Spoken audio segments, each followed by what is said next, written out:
अस्सलाम वालेकुम नाजरीन, मैं हूं ज़ैनुल हसन और आप देख रहे हैं मेरा यूट्यूब चैनल। नाजरीन, सुल्तान नूरुद्दीन ज़ंगी की ज़िंदगी पर थोड़ी सी रोशनी डालते हैं। सुल्तान नूरुद्दीन ज़ंगी 13 शवाल सन 511 हिजरी को सुबह के वक्त मौसल शहर में पैदा हुआ।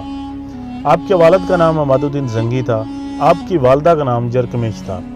सुल्तान अमादुद्दीन ज़ंगी ने अपने बेटे नूरुद्दीन ज़ंगी की तालीम और तरबियत पर खुसूसी तवज्जो दी। 16 बरस की उम्र तक उसको तमाम उलूम जिनमें कुरान, हदीस, तफसीर, उसूल, मनाजरा वगैरह में पूरी दस्तरस हासिल हो गई। उसके बाद उसको बड़े एहतमाम के साथ मुख्तलिफ सिपाहियाना फ़नून की तालीम दी गई और बहुत थोड़े अरसे में ना सिर्फ शमशीर ज़नी, नेज़ाबाजी, तीर अंदाज़ी सीखी बल्कि आला दर्जे का शाह सवार भी बन गया। उसके साथ ही उसको तरतीब लश्कर, मोर्चाबंदी, मुहासरे और जंगी चालों की मशक कराई गई, यहाँ तक कि उसकी हैसियत एक सिपा सलार की सी हो गई।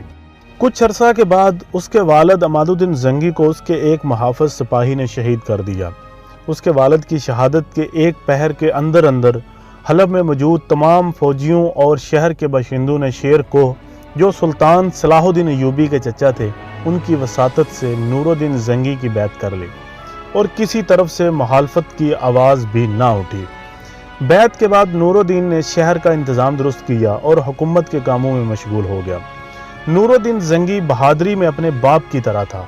एक मरतबा जंग में उसे दुश्मनों की सफ़ में बार बार घुसते देखकर उसके एक मसाहिब कुतुबुद्दीन ने कहा, ऐ हमारे बादशाह, अपने आप को इम्तिहान में न डालिए।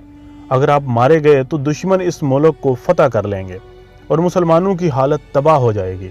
नूरुद्दीन ने यह बात सुनी तो इस पर बहुत नाराज़ हुआ और कहा, कुतुबुद्दीन, ज़बान को रोको, तुम अल्लाह के हुजूर गुस्ताखी कर रहे हो। मुझसे पहले इस दीन और मुल्क का मुहाफिज कौन था? नूरुद्दीन ने शरीयत की पाबंदी खुद भी की और अपने साथियों को भी पाबंद बनाया। उन्हें देखकर दूसरों ने तकलीद की, जिसकी वजह से अवाम में इस्लाम पर अमल करने का जज्बा पैदा हो गया और लोग खिलाफ शरअ कामों के जिक्र से शर्माने लगे।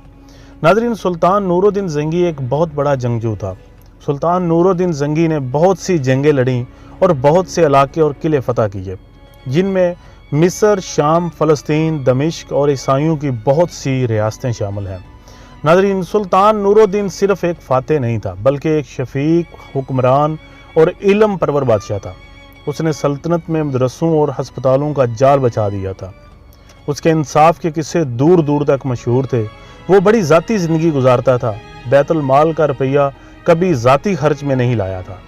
माले गनीमत में उसने चंद दुकानें खरीद ली थी, जिनके किराए से वो अपना खर्च पूरा करता था। उसने अपने लिए बड़े बड़े महल तमीर नहीं किए बल्कि बैतुल माल का रुपया मदरसों, मुसाफिर खानों और शफा खानों के कायम करने में सर्फ किया। दमिश्क में उसने एक शानदार शफा खाना कायम किया था, जिसकी दुनिया में मिसाल न थी। उसमें मरीजों को दवा भी मुफ्त दी जाती थी, खाने रहने का खर्चा भी हुकूमत की तरफ से अदा किया जाता था। नूरुद्दीन की इन खूबियों और कारनामों की वजह से उस ज़माने के एक मूरख इब्ने असीर ने लिखा है, मैंने इस्लामी अहद के हुक्मरानों से लेकर इस वक़्त तक के तमाम बादशाहों की तारीख़ का मुतालिया किया है, लेकिन खुलफाए राशिदीन और उमर बिन अब्दुल अजीज़ के बाद नूरुद्दीन ज़ंगी से बेहतर बादशाह मेरी नज़र से नहीं गुजरा।